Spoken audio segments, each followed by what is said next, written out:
Halo guys, welcome to Podcast Minimalis. Podcast kali ini kita membahas tentang perkembangan SDM di PT Eka Jaya Internasional.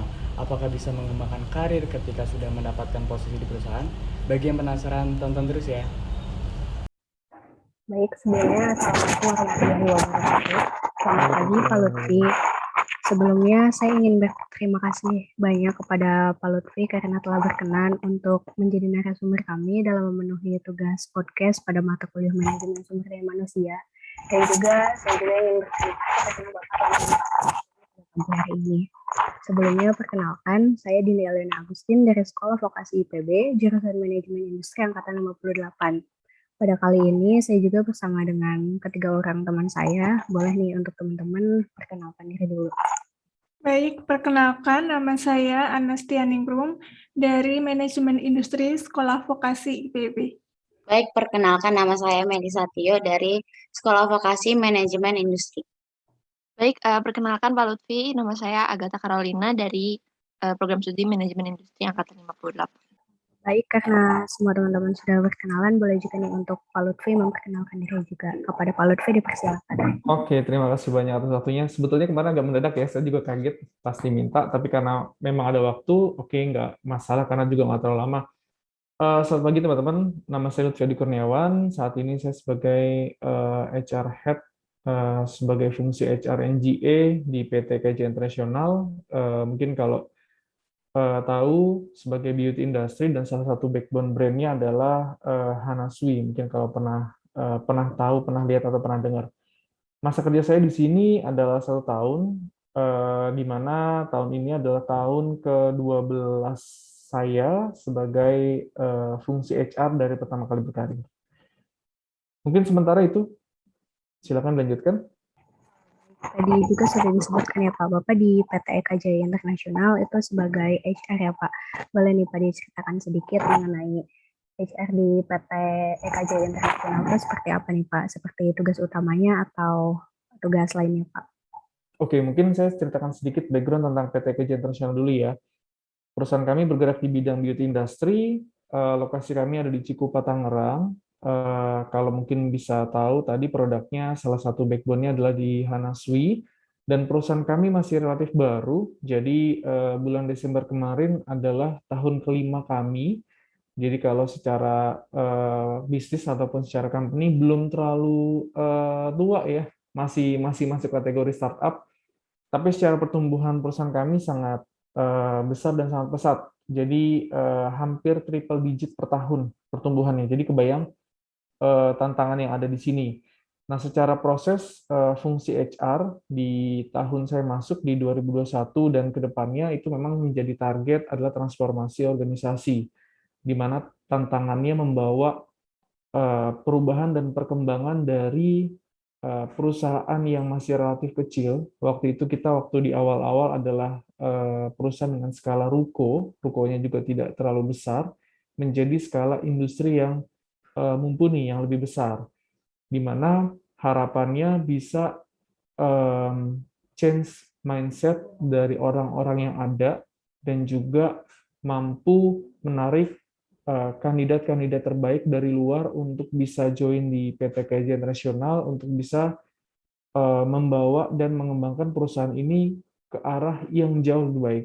Jadi mungkin kalau boleh disampaikan, tentunya beda cara kerja perusahaan nilainya 1M dengan 100M atau dengan 1T. Kita nggak bisa pakai cara kerja yang sama. Nah, harapannya HR menjadi motor di transformasi tersebut. Mungkin kalau boleh disampaikan, perubahan visi dan misi, lalu internalisasi dari kompetensi yang baru dijalankan, itu memang baru di tahun saya masuk. Jadi perkembangannya dan perubahannya cukup besar dan cukup signifikan untuk bisa membantu perkembangan organisasi dan perusahaan. Oke. Mungkin kalau dibicara apa sih job desk-nya, apa sih tugas tanggung jawab fungsi HR, kita bilang A to Z dari seluruh organisasi. Mungkin kalau saya bicara dari seluruh organisasi yang ada, di bawah saya secara fungsi itu ada fungsi rekrutmen, kita rekrutmen ada 2 orang, jadi memang satu spesifik untuk bicaranya adalah rekrutmen di level non-staff atau level operator, dan satu lagi adalah staff ke atas untuk yang di non-operasional ya. Jadi kita memang di sini masih ada operator dan juga masih ada staff-staff teknikal yang di-handle oleh satu fungsi sendiri. Lalu kita ada fungsi OD yang mungkin tidak banyak perusahaan baru ada di staff OD itu Organizational Development yang membawahi bidang di kalau kita bilang ada job evaluation, job desk, lalu review struktur organisasi, lalu kita bicaranya ada job load, perform appraisal itu masuk di area tersebut. Lalu kita punya commission and benefit. Iya, kalau kita bilang berarti ada urusan tentang gaji, kebijakan-kebijakan. Lalu ada admin and database, itu sebagai fungsi administratif, tapi sangat vital perannya karena di HR, data itu menjadi sumber jualan ya bahasanya. Kita mau apapun bisa ngelihat dari situ. Demografi dari sisi usia, dari sisi pendidikan, dari sisi agama sekalipun itu bisa kita lihat. Karena apa? Harapannya pada saat kita mau bikin satu kebijakan, kita mau lihat nih audiensnya si pesertanya tepat atau tidak. Jangan sampai kita bikin satu kegiatan atau kebijakan yang tidak tepat sasaran. Karena tadi saya sampaikan di awal, perusahaan kita berkembang sangat pesat, tentunya secara organisasi dan kebijakan kita nggak bisa terlalu kaku dan terlalu lambat. Itu yang menjadi catatan dan tantangan di fungsi HR ya. Lalu fungsi lainnya adalah di HR GA dan K3. Ini karena kita basisnya adalah manufaktur dan kita bikin produk, mau tidak mau kita ada fungsi K3 yang memang sebagai fungsi safety control dan juga safety awareness untuk bisa meningkatkan peran serta dari masing-masing karyawan untuk sama-sama menjaga. Walaupun kalau kita bisa bilang di sini secara mesin relatif safe, tapi budaya itu kan harus dibangun dan nggak bisa tiba-tiba jadi ya. Itu yang memang salah satu yang kita kembangkan. Dan posisi ini juga masih relatif baru 6 bulan terakhir, sebelumnya kita belum ada. Jadi cara kerja kita mau lebih besar, mau growth lebih besar, tentunya kita butuh supporting system yang juga lebih besar. Mungkin secara umum itu ya yang saya handle. Jadi kalau secara proses fungsinya sih lumayan lengkap ya. Tantangannya adalah perubahan kita cepat dan besar untuk menyesuaikan. Baik, Lutfi tadi juga sudah dijelaskan ya Pak mengenai HRGA dan juga bagian-bagian lainnya, dan juga tentang tantangan-tantangan yang ada di posisi HR. Tadi juga sebelumnya Pak Lutfi sudah bilang ya Pak, kalau Pak Lutfi sudah berkarir menjadi HR itu selama kurang lebih 12 tahun ya Pak. Nah, boleh diceritain dikit gak nih mengenai strategi apa atau kiat-kiat apa yang bisa menjadikan Bapak berada di posisi HR ini nih Pak? Oke, mungkin saya ceritakan background sedikit ya. Di awal saya berkarir, mungkin kalau teman-teman sekarang kuliah, kalau dulu saya kerja sambil kuliah, itu di ADR Group, saya tadinya menjadi staff admin di fungsi HR, lalu di tahun kedua saya sudah menjadi full di staff HR, dan tahun ketiga sudah jadi supervisor. Itu mungkin salah satu lompatan karir yang cukup signifikan ya, tapi mungkin kalau diceritakan prosesnya tentunya nggak mudah karena harus bagi waktu. Kuliah saya di SA Unggul, rumah saya di Tangerang, jadi waktu itu SA Unggul hanya ada di Kebun Jeruk, saya harus menempuh sekitar 2 jam sampai 3 jam pulang pergi, jadi kebayang pulang itu bisa sampai jam 1, jam 2 malam, dan paginya harus berangkat kerja. Jadi ya kita sama-sama belajar aja sih, prosesnya, effortnya ada di situ. Lalu dapat rezeki pas sesaat setelah sidang skripsi, saya diterima di PT Honda Prospek Motor. Mungkin kalau teman-teman tahu mobil Honda, nah itu saya ada di prinsipal dan saya diterima di sana. Jadi saya belum wisuda tapi saya sudah diterima dan posisi saya langsung masuk di senior staff.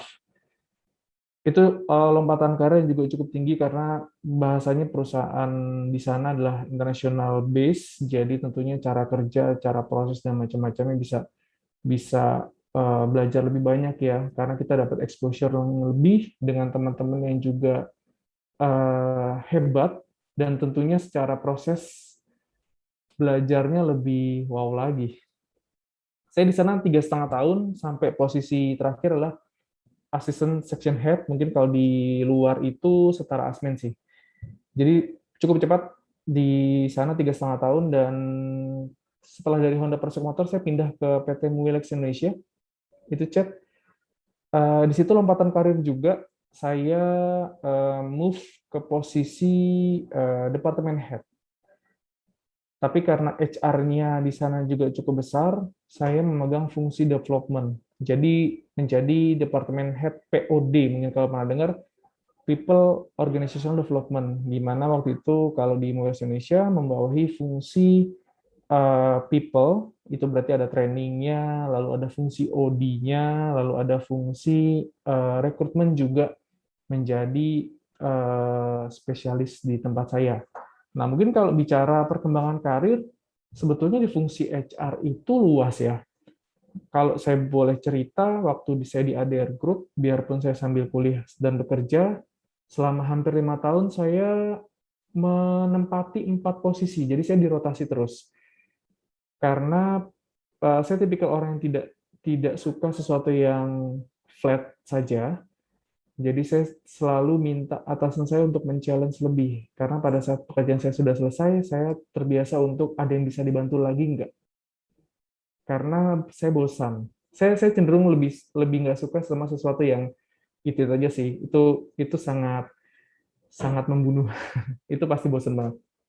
Jadi proses pertama di sana 3 bulan saya fungsi di Komben, lalu move cepat ke fungsi OD. Saya base-nya lebih banyak ke OD. OD itu hampir 2 tahun, lalu geser ke fungsi training dan people development dan kompetensi development. Lalu di Honda itu di OD, spesialisnya 3,5 tahun di OD. Lalu kalau di Mobilex, saya dapat additional job dan function itu di rekrutmen. Sebelumnya saya belum pernah handle rekrutmen, walaupun hanya sisipan proses, sebelumnya pernah handle, tapi di Mobilex saya full in charge di rekrutmen karena sebagai posisi head-nya. Nah, move dari situ pindah ke perusahaan properti FLPP di daerah Bekasi. Tidak terlalu lama, hanya sekitar 9 bulan, tapi secara proses HR-nya lebih lengkap karena saya menjadi posisi head dan belajar A to Z semua. Jadi kalau boleh saya bilang, semua itu proses belajar. Di tahun ini adalah usia saya tahun ini di 31, tapi proses belajarnya ya makin banyak dan makin cepat, karena sekarang ya kita bilang dunianya makin pendek ya kayaknya ya. Kalau dulu mungkin ngelihat posisi manajer harus di 35 atau 40, tapi sekarang bahkan usianya bisa jauh lebih muda. Saya waktu di Mobilex Indonesia posisi departemen head, posisi manajer itu di 27 tahun. Walaupun pada saat masuk di ADR, start di usia 19, jadi staff admin, itu posisi yang paling bawah. Jadi pas masuk di posisi manajer itu kayak mimpi sih. Karena beberapa rekan-rekan juga yang seangkatan belum tuh pada level itu ya. Itu sih effort yang teman-teman harus bisa bangun ya. Bangun koneksi, bangun kompetensi, dan pastinya harus mau belajar. Itu aja sih. Jadi open-minded ya. Karena bisa jadi kalau kita hanya itu aja berada di dunia atau lingkungan itu aja, kita belum tentu bisa berkembang sih. Dan saat ini di Eka Jaya, ya kalau boleh dibilang itu adalah proses atribut yang sudah dijalankan sebelumnya. Bukan berarti ini adalah akhir, proses belajarnya pun banyak, karena di sini perusahaannya juga berkembangnya pesat banget. Proses kita yang dilakukan nggak bisa sama seperti perusahaan-perusahaan kebanyakan ya. Perusahaan-perusahaan yang udah stabil, itu beda. Proses HR-nya tidak sama persis. Mungkin itu sih.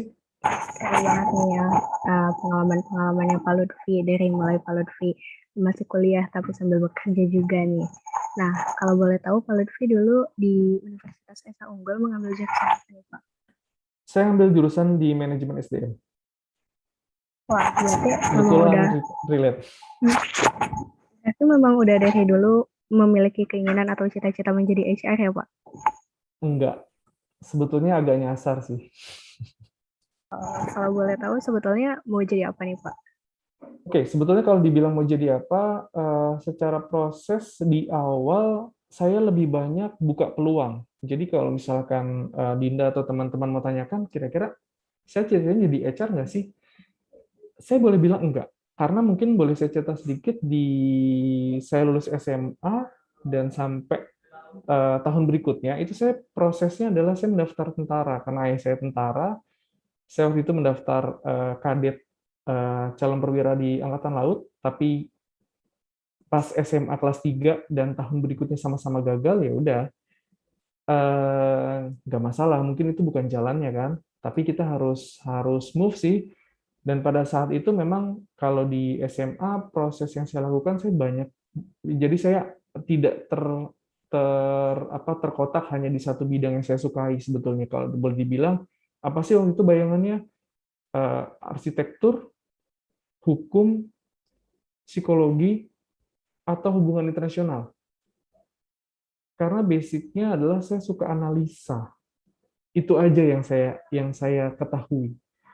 Jadi proses selanjutnya adalah sambil jalan. Karena kalau dibilang cita-citanya menjadi HR itu, mungkin kalau boleh dibilang di awalnya agak nyasar ya, tapi karena proses berjalannya itu menarik, kenapa enggak? Dan kuliah saya juga itu setelah bekerja, jadi tadinya mau ambil psikologi, tapi ternyata pas ngobrol-ngobrol sama teman-teman di ruangan HR yang sudah psikologi, ternyata psikologi bukan menjadi ilmu yang saya harus tekuni, itu semacam berubah jalan bagi saya. Jadi saya bilang, sepertinya saya tidak ambil itu. Saya ambil jurusan yang relate. Mungkin itu sih, Dinda. Jadi sambil jalan ya kuncinya. Tapi kita harus tahu dulu sih sebelum masuk situ, strength and weakness-nya kita apa dulu. Jangan sampai kita konyol, kita punya mimpi, punya cita-cita A, tapi kita tahu kalau kita lemah di sisi itu. Itu jadi kayak mimpi di siang bolong sih. Tanpa kita pernah usaha untuk bisa memperbaiki kekurangan kita. Ya baik Pak Lutfi. Tadi juga kan Pak Lutfi sudah diceritakan ya Pak, Bapak ini sudah mulai magang juga di saat bahkan bekerja ya Pak di saat Bapak masih kuliah. Nah boleh sedikit diceritain gimana sih caranya untuk bisa bekerja juga sambil kuliah? Apakah memang Bapak sudah memiliki relasi atau bagaimana nih Pak? Oke, kalau dibilang cara membagi waktunya gampang sih. Jadi waktu itu kalau saya berprinsip waktu kerja saya adalah untuk belajar karena di sana secara lingkungan, secara atasan sangat support. Jadi atasan saya kebetulan dari kampus-kampus hebat dan dari perusahaan-perusahaan besar, dan mereka nggak pelit ilmu. Mereka bisa share banyak hal, dan bagi saya kerja saya adalah belajar. Jadi waktu kerja saya tidak pernah merasa terbebani sampai jam berapapun itu. Dan kuliah saya dari Rabu sampai Minggu waktu itu, karena kurikulumnya masih memperbolehkan sampai hari Minggu. Itu habis-habisan sih waktunya. Nah, pas di kuliah saya bagi saya adalah untuk bisa memperdalam ilmu yang saya dapatkan di kantor. Jadi apa ya, saya pas ke kampus yang mungkin beberapa teman ngantuk karena baru nyampe sekitar jam 6 atau jam 7 sore, saya masih cukup fit untuk bisa fulfill dari semua mata kuliah. Dan kebetulan nilai saya cukup bagus, 3,5 tahun juga selesai. Jadinya ya saya all out. Simple sih, karena saya kuliah dengan biaya saya sendiri, tentunya tidak murah. Waktu itu sudah cukup mahal ya, hampir 70% ya, 70% gaji saya masuk di sana. Jadi kebayang apa yang harus saya lakukan kalau misalkan saya hanya main-main atau hanya sekedar. Nah, itu prinsip yang bisa membunuh banyak orang sih. Cara bagi waktunya itu, karena kita harus tahu mana prioritas, mana yang tidak prioritas. Jadi tergantung nanti kita bisa menyesuaikannya. Tidak semua hal bisa jadi prioritas juga ya, dan kita nggak bisa ambil itu sekaligus. Karena itu mustahil sih. Oke, baik Pak Lutfi. Keren banget ya cara bagi waktunya dan tadi juga bisa lulus 3,5 tahun ya Pak. Mungkin dari teman-teman yang lain ada yang mau ditanyakan kepada Pak Lutfi? Mungkin saya mau bertanya nih Pak. Ya, Eh, silakan selama Agatha. Bapak selama Bapak bekerja ini ada nggak sih Pak pelatihan-pelatihan yang Bapak ikuti untuk meningkatkan kualitas kerja Bapak? Oke, kalau kita bilang pelatihan untuk meningkatkan kualitas, pastinya ada dari sisi yang teknikal maupun yang sisi soft skill ya. Kalau kita bilang sisi teknikal, pada saat saya awal-awal karir, berarti basic office yang paling dasar pada saat itu, karena saya sudah bekerja di tahun 2010-an udah kerja, dan waktu itu secara fungsi computerized mungkin tidak semudah sekarang ya aksesnya ya. Dari sisi ilmu, dari sisi ya kita ngomong warnet, dulu juga kebayang kan penuh banget terus lola. Kalau sekarang sih udah lebih enak. Basicnya pasti itu ada, basic di Office ya. Lalu kalau terkait dengan fungsi HR lain, itu banyak banget dari Seven Habit, dari basic leadership, lalu kita bilang ada training K3, lalu kalau di Honda, mungkin saya akan lebih banyak bicara technical kompetensi ya. Di sana ada presentation skill karena saya ngajar, lalu ada training for trainers, lalu di sana saya ikut training problem solving, lalu training untuk communication skill, sama perform appraisal. Dan waktu itu yang paling challenging adalah job evaluation sih, untuk yang di Honda. Karena kita lagi perapihan grading ya, itu. Nah, kalau untuk training yang paling challenging, mungkin yang saya bisa ceritakan waktu saya di Mowilex. Itu training, kalau pernah dengar dari teman-teman, Six Sigma Green Belt. Nah, itu yang paling challenging, karena salah satu yang paling sulit, seingat saya sih paling sulit ya, karena yang lolos juga dikit. Setelah ikut, itu trainingnya full day, selama 6 hari, jadi sebelum masuk di Green Belt, ada proses namanya White Belt, trainingnya. Oke, di training tersebut selama 6 hari full. Jadi waktu itu saya ikut training dengan SCCX, memang kebetulan dari kantor yang ngadain, dan trainingnya cukup challenging karena setiap harinya itu ada post test yang harus diisikan dan ada final test yang nanti memang harus diisikan di akhir. Nah, salah satu yang paling challenging adalah proyek kerja yang harus diselesaikan dalam waktu 3-4 bulan. Dan proses yang dikerjakan mungkin kalau boleh saya sampaikan, teman-teman sekarang udah semester berapa? Kami saat ini semester 2. Oke, baru semester 2 ya, baru di awal ya. Nanti kalau menghadapi skripsi, training ini mirip-mirip kayak skripsi, bahkan lebih susah. Karena setiap prosesnya itu ada DMAIC yang setiap prosesnya akan dinilai dan dipresentasikan kepada panelis. Dan itu bisa iya, bisa tidak.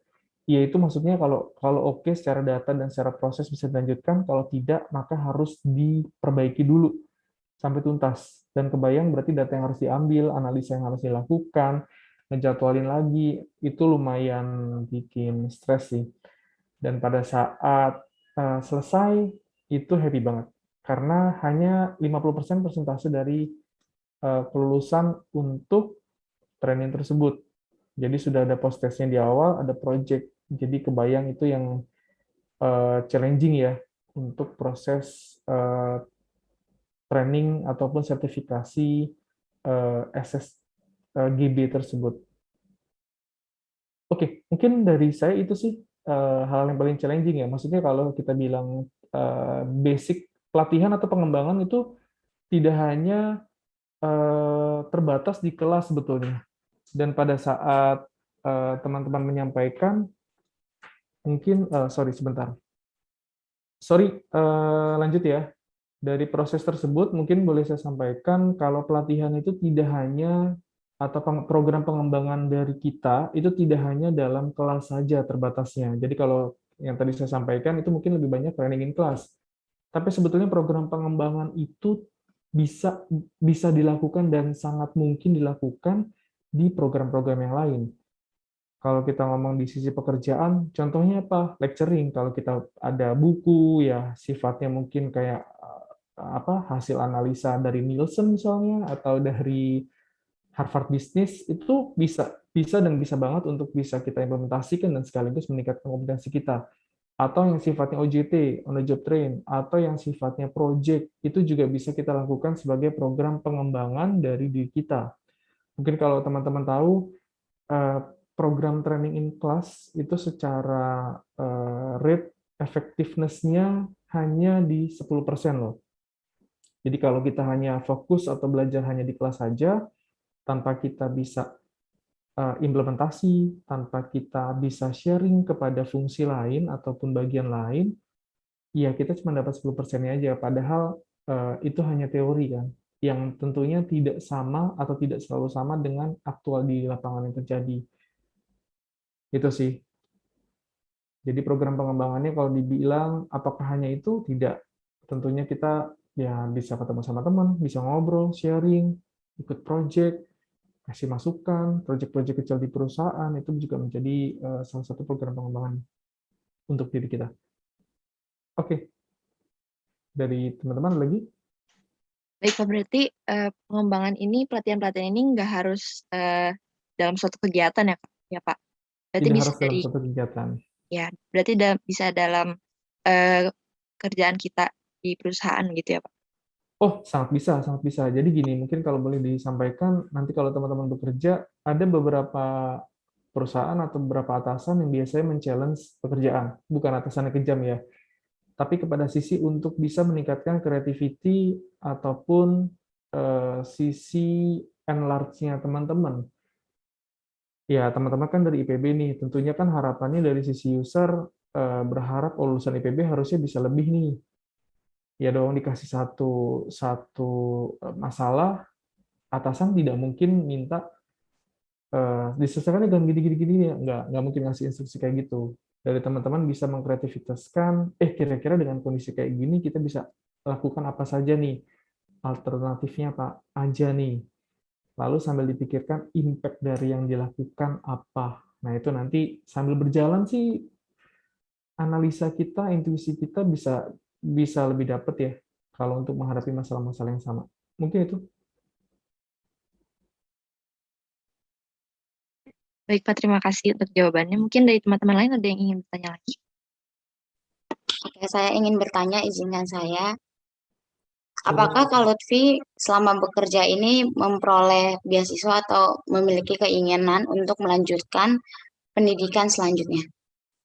Oke, kalau secara beasiswa dari kantor sih enggak ya. Kalau dari sisi university juga nggak mungkin karena saya pasti ambilnya kelas karyawan. Jarang banget yang kelas karyawan di beasiswa sepertinya. Hanya untuk kelas reguler saja. Dan kalau dibilang mau ngelanjutin lagi atau tidak, jawabannya iya. Tinggal nunggu kesempatan sama duit.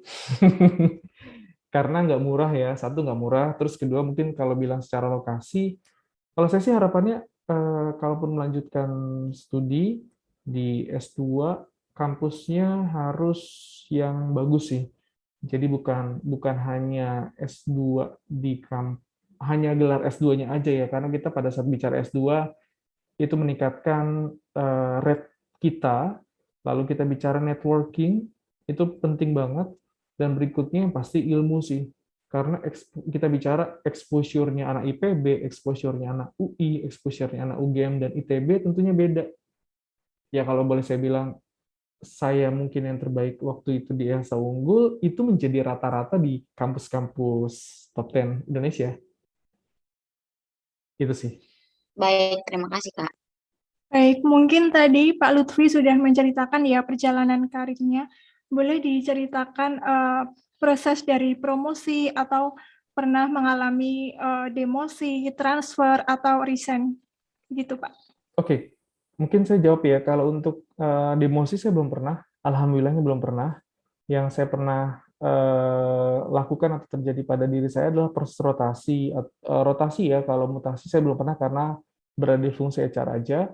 Lalu promosi pasti, resign pasti, karena ini adalah perusahaan ke 1, 2, 3, 4, 5. Ini perusahaan kelima saya. Jadi sudah pernah buat surat pengunduran diri sebanyak 4 kali. Nah, kalau kita bilang promosi, secara promosi sistem di setiap perusahaan pasti beda-beda ya. Karena promosi adalah peningkatan karir, peningkatan level atau peningkatan jenjang dari level sebelumnya ke level berikutnya, itu pasti ada requirement yang berbeda-beda di setiap perusahaan. Kalau boleh dibilang, waktu saya di perusahaan pertama, promosi dari staff ke SPV, waktu itu usia saya masih 21 atau 22. Nah, prosesnya simple sih, waktu itu hanya bikin presentasi aja sama bikin satu project. Karena itu proyeknya selesai, dipresentasikan ke setingkat kepala divisi atau GM-nya, di-approve, ya udah selesai. Promosi, naik gaji, level baru. Gitu. Yang cukup challenging pada saat promosi di Honda, itu cukup lama, karena prosesnya selama 6 bulan. 6 bulan dengan 3 tahapan besar seleksi. 3 tahapan besar, proses pertama yang dilakukan di sana ada namanya BPT sih, Basic Promotion Training. Di mana kita ada training selama 3 sampai 4 hari, itu training full full week ya. Jadi 3-4 hari itu benar-benar nempel. Lalu kita ada presentasi project yang disiapkan, habis training langsung bikin presentasi project dan dipresentasikan untuk dinilai. Itu salah satu proses besar yang pertama ya.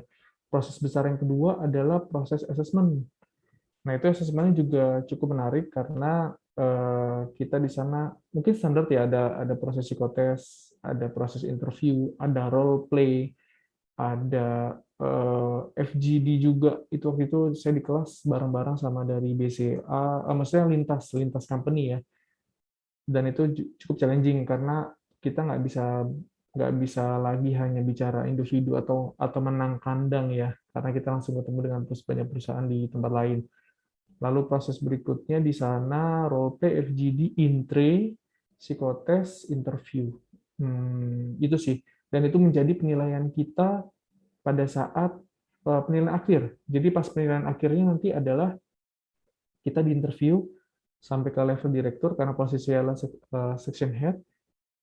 Dari hasil seleksi besar pertama yang BPT, lalu ada assessment, dan itu ada penilaian akhir nanti di sisi user. Itu yang cukup challenging sih dari sisi yang promosi ya. Dan pada saat dibilang berhasil, itu salah satu hal yang saya syukuri karena baru tahun kedua saya sudah bisa langsung promosi.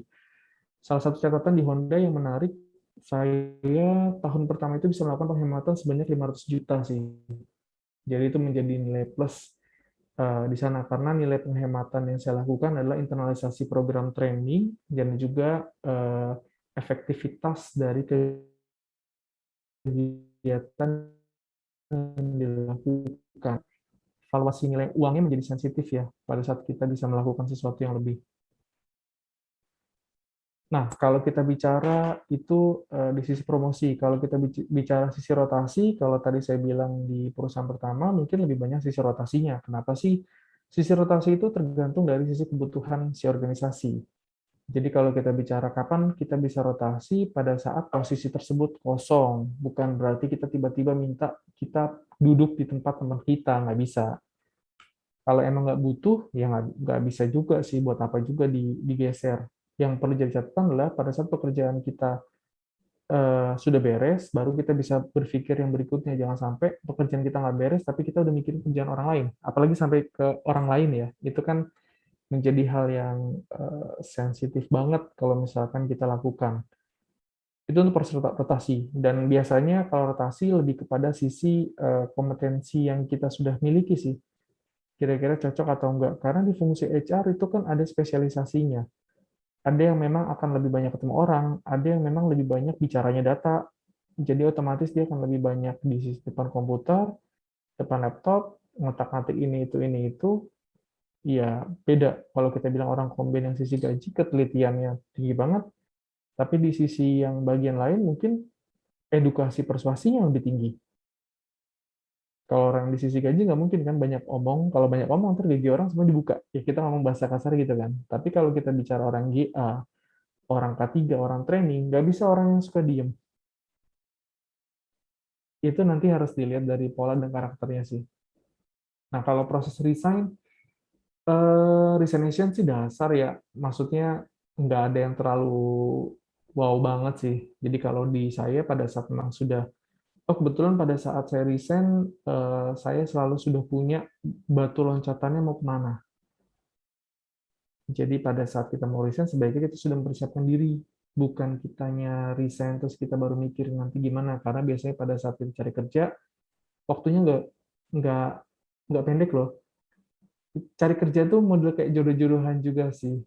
Kalau lagi beruntung, ya kita bilang beruntung karena cari kerja itu kan cocok tidak cocok. Mungkin orangnya pinter hebat banget, tapi belum tentu fit dengan kebutuhan. Fit itu kan berarti karakteristiknya, kompetensinya, salary-nya, macam-macam ya. Itu maksudnya satu satuan aspek yang harus dinilai. Mungkin itu sih. Baik, terima kasih Pak Lutfi. Mungkin sekarang bisa diceritakan pengembangan SDM di perusahaan PT Ika Jaya Lutfi, PT Ika Jaya Internasional, mulai dari karir tingkat awal, menengah sampai tingkat puncak.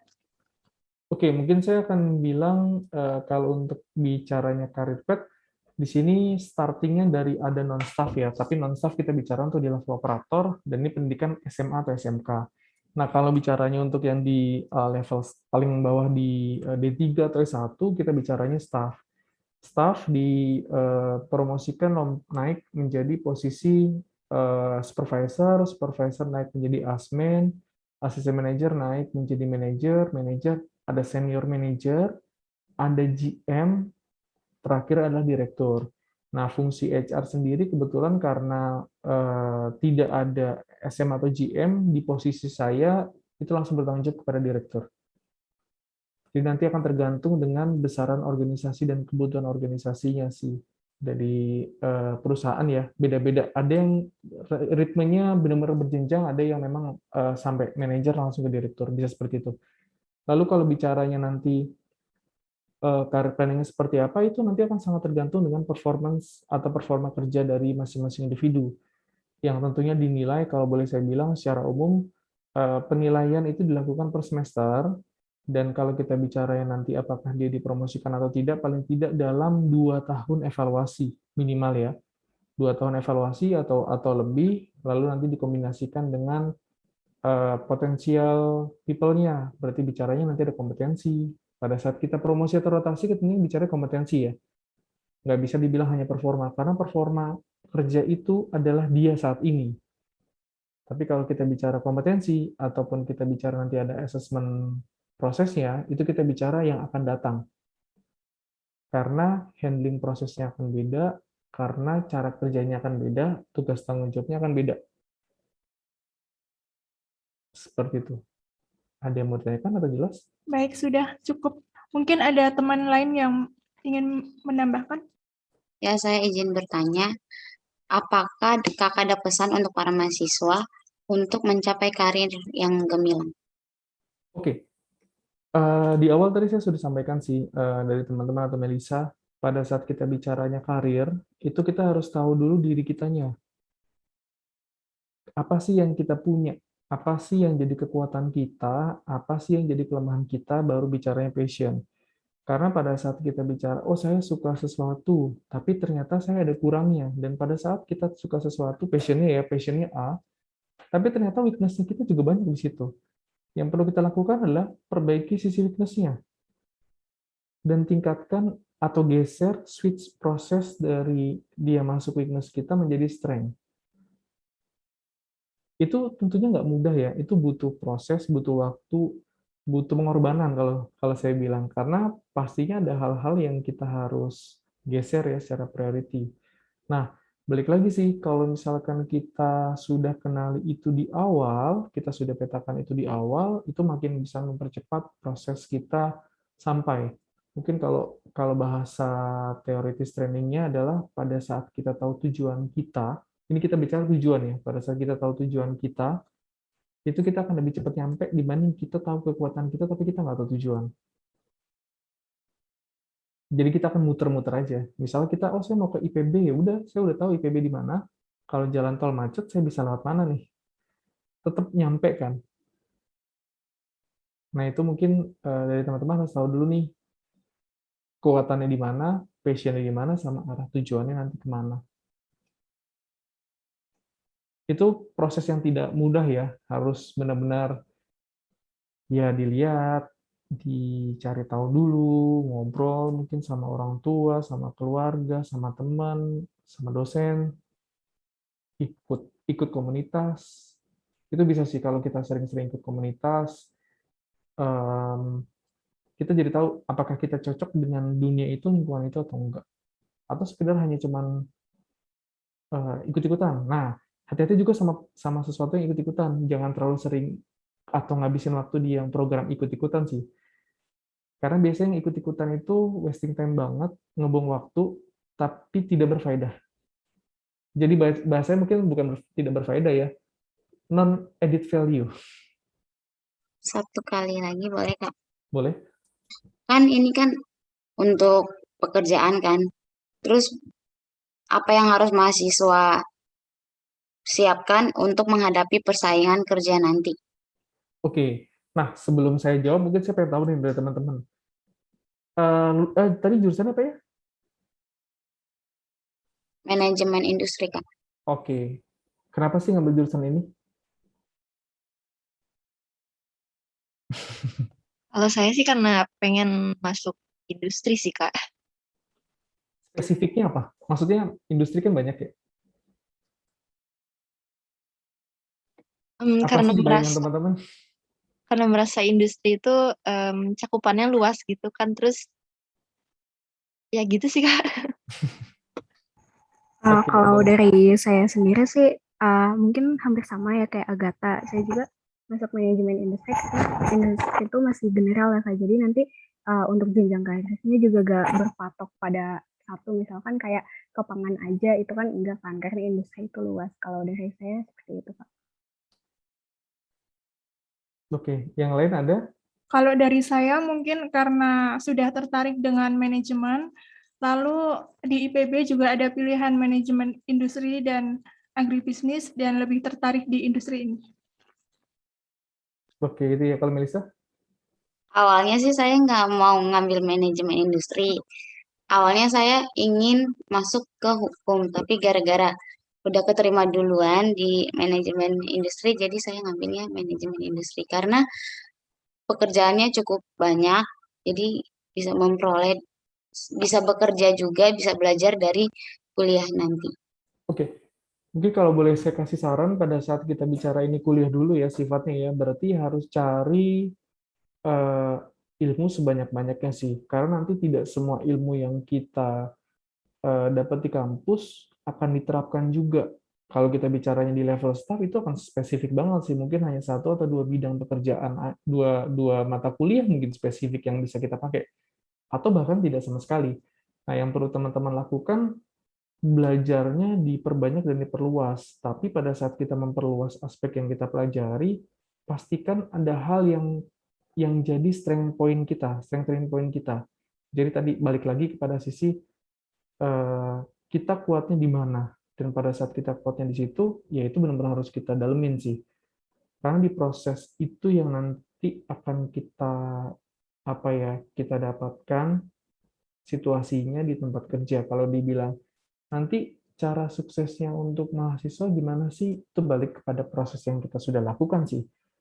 Kalau boleh disampaikan, tidak semua mahasiswa mungkin prosesnya mulus, atau ada mahasiswa tertentu yang secara prosesnya eh, mudah-mudah aja ya. Itu jadi kayak kebetulan, oh nilainya bagus, terus bla bla bla bla, semuanya karirnya oke. Nah, tapi kan tidak mungkin itu bisa bisa terjadi semua orang. Nah, mungkin kalau dari saya sih sarannya pada saat teman-teman nanti menghadapi, ini masih proses belajar ya, menghadapi nanti menjelang di proses skripsi segala macam, jangan lupa teman-teman untuk bisa nambah networking dan juga mulai masuk kepada area community sih. Jadi biar bisa kebayang nih networkingnya dapat, terus dunia kerja yang sebagai gambaran kita nanti realnya juga dapat.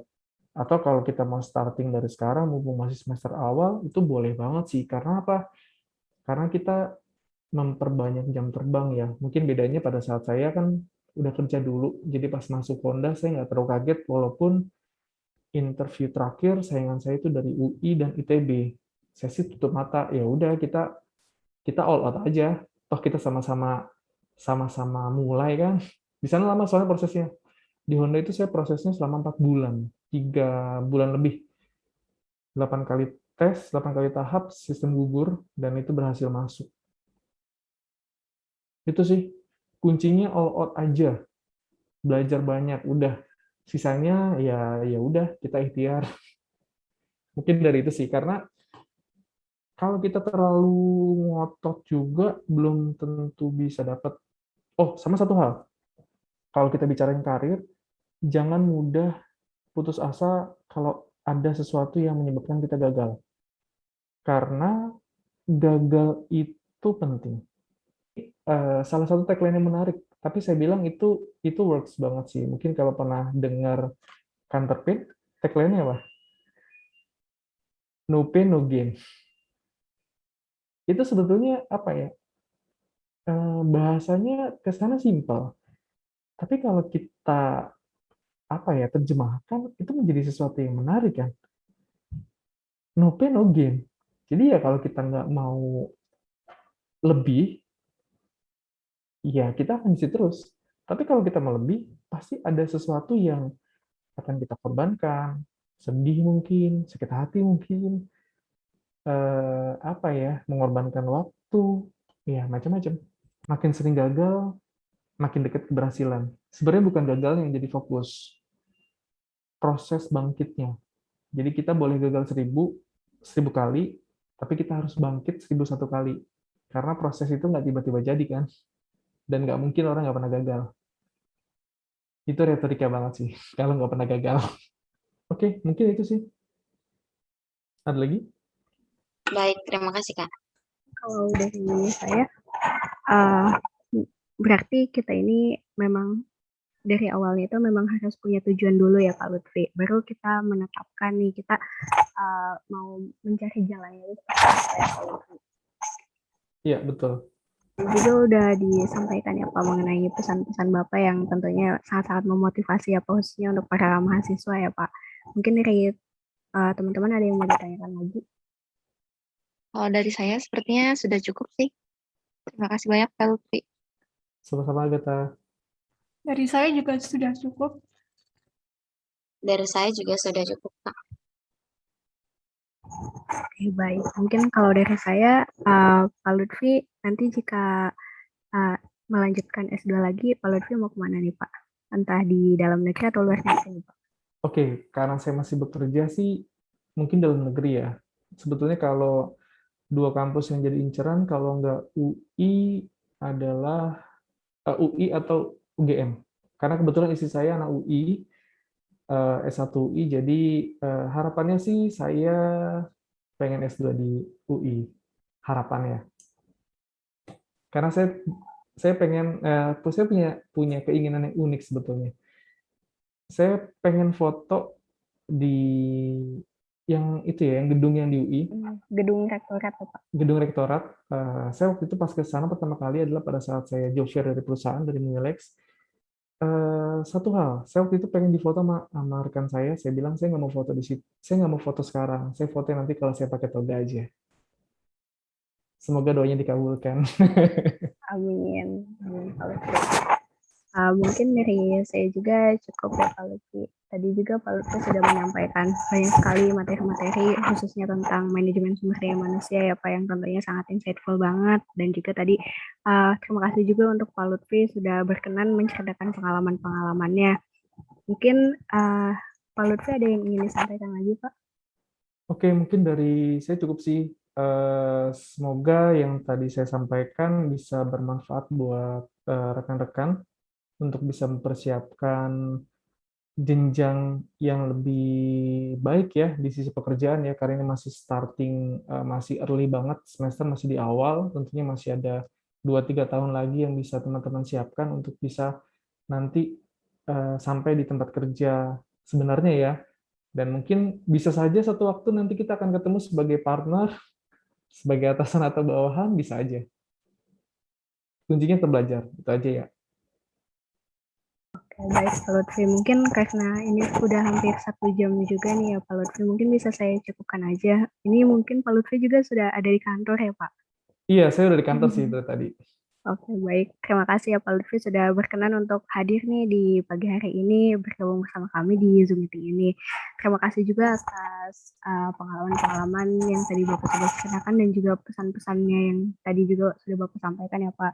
Semoga untuk Pak Lutfi ke depannya bisa semakin sukses dan juga bisa keinginannya tercapai ya Pak yang tadi di foto di depan gedung Rektorat UI menggunakan toga ya Pak. Amin. Amin. Mungkin cukup sekian yang bisa kami tanyakan atau sampaikan kepada Pak Lutfi.